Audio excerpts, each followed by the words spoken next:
कोण आला होता? कोणाचा होता? हां, परत चालू करा.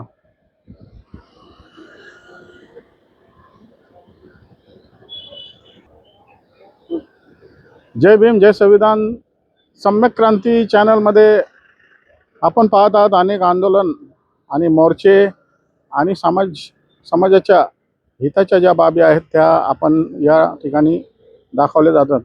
आपण पाहत आहात मी आज पुणे विद्यापीठाच्या समोर आहे. पुणे विद्यापीठ म्हणजेच सावित्रीबाई फुले पुणे विद्यापीठ, जे शिक्षणाचं माहेरघर आहे पुण्याला असं म्हटलं जातं. महात्मा फुले आणि सावित्रीबाई फुले यांनी शिक्षण क्रांती या पुण्यामध्ये केली, त्यामुळे या विद्यापीठाचं नाव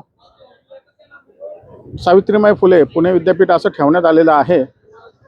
पुणे हे जरी शिक्षणाचं माहेरघर असलं तरी या विद्यापीठामध्ये जे काय प्रकार घडत आहेत ते प्रकार आपल्यासमोर जाणं अतिशय गरजेचं आहे, जेणेकरून या प्रकाराला कुठेतरी न्याय मिळेल.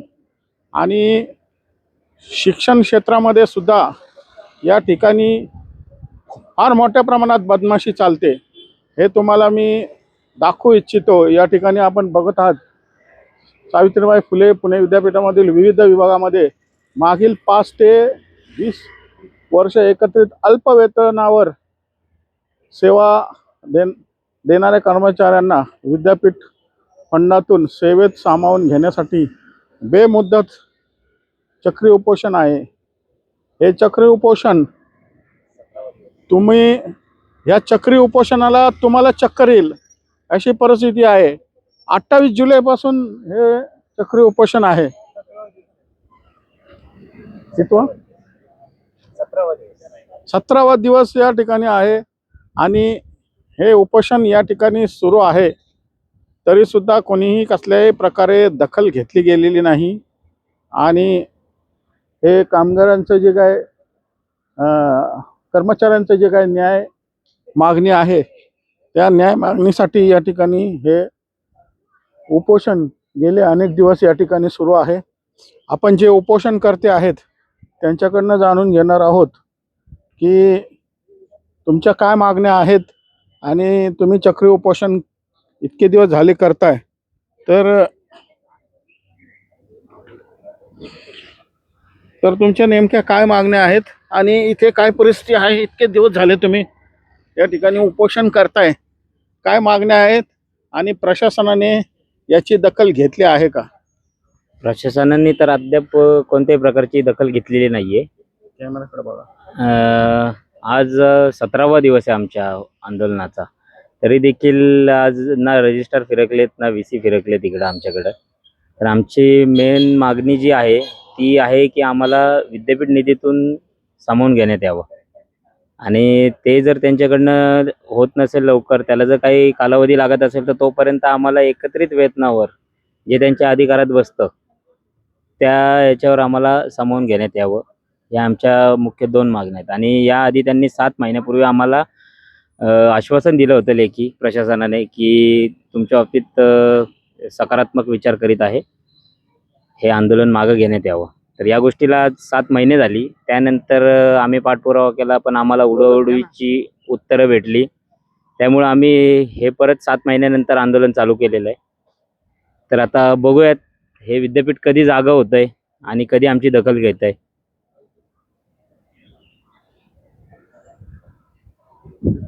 बोल की काय बाकी काय आता सगळं सांगितलेलं आहे. बोला. काय आता काय सांगायचं बाकी काय तुझी मागणी अजून काय आहे? मागण्या काय तुमची? काय प्रॉब्लेम आहे? इथे इतके दिवस बसलाय, तुम्हाला काय अडचणी येतात या ठिकाणी? पावसात बसले. पावसामध्ये तर आम्ही बसलेलो इथे. आजपर्यंत काही विद्यापीठ प्रशासनाने काही दखल घेतलेली नाही. आणि हा प्रश्न आम्ही गेल्या 4-5 वर्षापासून लढत आहोत विद्यापीठ प्रशासनापासून. मागच्या आमचा हा 3रं आंदोलन आहे. यापूर्वी आम्ही आंदोलन केलं होतं. पहिलं आंदोलन केलं तेव्हा त्यांनी कमिटी नेमली होती. धोंडीराम पवारांच्या अध्यक्षतेखाली कमिटी नेमली आणि त्या कमिटीने असा अहवाल दिला 2 वर्ष घेऊन की भविष्यामध्ये जेव्हा कधी भरती होईल तेव्हा आम्ही तुमचा विचार करण्यात येईल, तेव्हा तुम्ही तिथे रिसर अर्ज करा. तर भविष्यामध्ये जर कधी भरतीचं, तर अजूनपर्यंत काही भरती निघाली नाही आणि ते आमचं एवढी वर्ष सेवा केल्यामुळे वय पण निघून गेलेलं आहे. आम्ही त्या भरतीमध्ये अर्जही करू शकत नाही वय निघून गेल्यामुळे. त्याच्यानंतर तो अहवाल आम्ही अमान्य करून मागच्या 7 महिन्यापूर्वी आम्ही आंदोलन केलं होतं. तेव्हा आम्हाला विद्यापीठाने लेखी स्वरूपात दिलं होतं की आम्ही सकारात्मक विचार करत असून ते अजून 7 महिने झाले त्यावेळी कुठल्या प्रकारचा विचार केलेला गेला नाहीये. म्हणून आम्ही नाईलाजास्तव 28 तारखेपासून आंदोलन चालू केलेलं आहे. 28 जुलै. 28 जुलै. गेले 17 दिवस आमचं आंदोलन चालू आहे. अद्यापही विद्यापीठ प्रशासनाने काही दखल घेतलेली नाही. पुढे तुमची काय भूमिका आहे? काय करणार आहे तुम्ही? कारण इतके दिवस झाले तरी आंदोलनाला कोणी दखल घेत नाही. काय करणार यापुढे? पुढची भूमिका काय असणार? पुढची भूमिका आमची हीच आहे की आता जर या उपोषणातनं जर त्यांना काही जाग नाही आली तर आमचं आमरण उपोषण आम्ही करणार आहोत. कारण आमच्याकडे आता दुसरा पर्यायच राहिलेला नाहीये. कारण आम्ही दुसरीकडे कुठे नोकऱ्या करू शकत नाहीये. दुसरीकडे जायचं म्हणलं तर आमची वय निघून गेली. ज्या वेळेस आम्हाला बाहेर नोकऱ्या करता येतील त्या वयात त्यांनी आमचा वापर करून घेतला. सुरुवातीलाच जर त्यांनी आम्हाला सांगितलं असतं 1-2 वर्षात की बाबा तुमचं काही इथं काही फिक्स नाहीये, तुम्ही जाऊ शकता, तर त्यांनी तसं काही केलं नाही. त्यावेळेस त्यांची कामं होत होती. त्यांनी फक्त आमचा वापर करून घेतला आणि आम्हाला कंटिन्यू 15-15, 20-20 वर्ष आमच्याकडनं आम्हाला राबवून घेतलं. आणि त्यातनं आमच्या फळाला काहीच आलेलं नाहीये.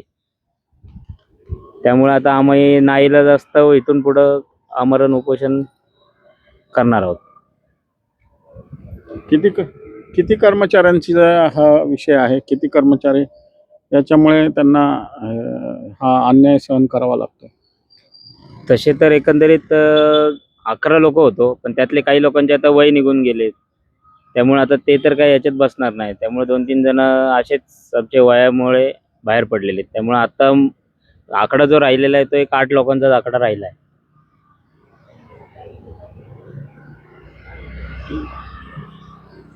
तर आपण बघतोय की अशा प्रकारे जे बहुजन कर्मचारी आहेत, जे मागासवर्गीय आहेत, त्यांच्यावरच हा अन्याय होतोय.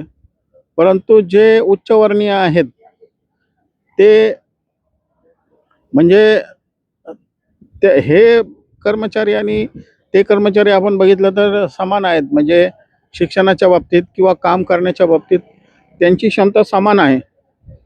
परंतु जे उच्चवर्णीय जे कर्मचारी आहेत त्यांना या ठिकाणी चांगल्या ठिकाणी त्यांना पदावर घेतलं जाते. चांगले गलेलट्ट पगार दिला जातोय. ते काम करो ना करो, टाईमपास करो, काही केलं तरी त्यांच्यावर कसल्याही प्रकारे कोणीही विचारणा केली जात नाही. परंतु बहुजन कर्मचारी असेल तर या प्रशासनाच्या डोळ्यात लगेच खुपतं. अशी या ठिकाणची परिस्थिती आहे. एकंदर म्हणजे जातीवादी प्रकार या ठिकाणी घडत आहे असं या ठिकाणी दिसून येत आहे. काय म्हणणं आहे तुमचं यावर? तुम्ही बोललात त्याप्रमाणे ते तर चालूच आहे विद्यापीठात. आणि दुसरी गोष्ट म्हणजे आत्ता तुम्ही म्हणल्याप्रमाणे जे आत्ता वर्ग 1 आणि वर्ग 2 मधून रिटायर्ड झालेले आहेत, जे सेवानिवृत्त झालेत. आता सेवानिवृत्तीची व्याख्या काय की ज्यावेळेस माणूस कार्यक्षम नसतो, अकार्यक्षम होतो, तेव्हा त्याची रिटायरमेंट होती सेवेतून. तर अशा लोकांना पण परत सेवेत घेण्यासाठी यांच्या हालचाली चालू आहेत, त्यांचे इंटरव्ह्यू चालू आहेत, त्यांना घ्यायचं चालू आहे. त्यांचे तसा ठराव पास करून घेतलेला आहे. मग त्या लोकांना जर घेऊ शकतात, बरं त्यांच्यासाठी नियम पण असे ठेवलेले की त्यांचा जो सेवेतला शेवटचा जो पगार होता सेवानिवृत्तीच्या काळातला, म्हणजे शेवटच्या महिन्यातला जो पगार असेल, म्हणजे जो त्यांनी इन्क्रिमेंट वगैरे घेत गेलेले आहेत आणि शेवटचा पगार त्यांचा एक उदाहरणार्थ समजा ₹1,00,000 गेलेला आहे, तर त्यांना आत्ता ज्यावेळेस जॉईन करून घेणार तर तो पगार त्यांना देण्यात येणार आहे. तिथं आणि आमच्यात म्हणजे आम्ही तर अजूनपर्यंत आमचं तसं काही झालेलं नाहीये. अजून आमची वय बाकी आहेत. तुम्ही आम्हाला घेऊ शकता. आमच्याकडनं तुम्ही विद्यापीठाच्या सेवेत तुम्ही घेऊन विद्यापीठाची सेवा करून घेऊ शकता. ते तुम्ही करत नाहीये. त्या लोकांना तुम्ही जास्तीचे पैसे द्यायला तयार आहे. पण आम्ही कमीमध्ये आम्ही एकत्रित वेतनावर जर आम्हाला जर द्यायचं झालं तर किती द्यायला लागणार यांना आम्हाला? 30,000 35,000. पण हे लाख-लाख, दीड-दीड लाख रुपये द्यायला तयार झाले. त्यांना ते द्यायला परवडतंय, पण आम्हाला द्यायला त्यांना परवडत नाहीये. म्हणजे हा एक प्रकारचा भेदभावच झाला ना. त्यांना एवढा पगार देण्याचं कारण काय? म्हणजे का असं करतात? आता हे एक तर आपले माननीय कुलगुरू जाणे आणि मॅनेजमेंट जाणे ते आम्हाला माहित नाहीये. कदाचित त्यांना टॅबला खालून कुलगुरूंना काय किंवा प्रशासनाला काय मिळालं असेल किंवा त्यांचा काय असतो ना हिस्सा कट जे म्हणतो तो मिळाला असेल किंवा मग त्यांचं काहीतरी साठलोटा असेल, त्यांचे उच्चवर्णीय असतील, आपल्या माणसं जातीवादी हे विद्यापीठ झालेलं आहे, प्रशासन झालेलं आहे. कारण आपल्या जातीचा जो उच्चवर्णीय माणूस असेल त्याला या ठिकाणी त्याची पात्रता नसली तरी घेतलं जातं आणि त्याला त्या पदावर बसून मोठा पगार दिला जातो. परंतु जे संघर्ष करणारे बहुजन विद्यार्थी आहेत, ज्यांच्याकडे टॅलेंट आहे, ज्यांच्याकडे क्षमता आहे, त्यांना या ठिकाणी जाणीवपूर्वक या ठिकाणी डावललं जातं, अशी परिस्थिती आहे. बरोबर. तर या जातीय प्रशासनाला वेळीच यांना जबर असा हे दिला पाहिजे, एक धक्का दिला पाहिजे, जेणेकरून यांचा जातीयवाद आणि ह्यांचा जो मस्तवालपणा आहे तो कुठंतरी थांबवला जाईल, अशा प्रकारचं केलं पाहिजे. आणि यासाठी आपले जे राजकीय पक्ष असतील, संघटना असतील, त्यांनी इथं दखल घेतली पाहिजे. हे कर्मचारी आपले आहेत, आपली ताकद आहे ही, आणि या कर्मचाऱ्यांना ताकद देणं सुद्धा आपल्या समाजाचं काम आहे, संघटनेचं काम आहे. तर मी या माध्यमातून हेच आवाहन करतो की सर्व जे आपले सामाजिक संघटना आहे, राजकीय संघटना आहे, त्यांनी या कर्मचाऱ्यांची दखल घेतली पाहिजे आणि विद्यापीठाला या बाबतीत जाब विचारला पाहिजे आणि ठोस असा जाब विचारला पाहिजे. कारण हे काय त्यांच्या मालकीचं विद्यापीठ नाही, हे शासनाचं विद्यापीठ आहे, जनतेचं विद्यापीठ आहे. त्यामुळं हे जर का मालकासारखी मुजोरी करत असेल तर हे आपल्या समाजाने किंवा आपल्या संघटनेने खपून घेऊ नये, अशी या ठिकाणी मी सर्वांना विनंती करत आहे.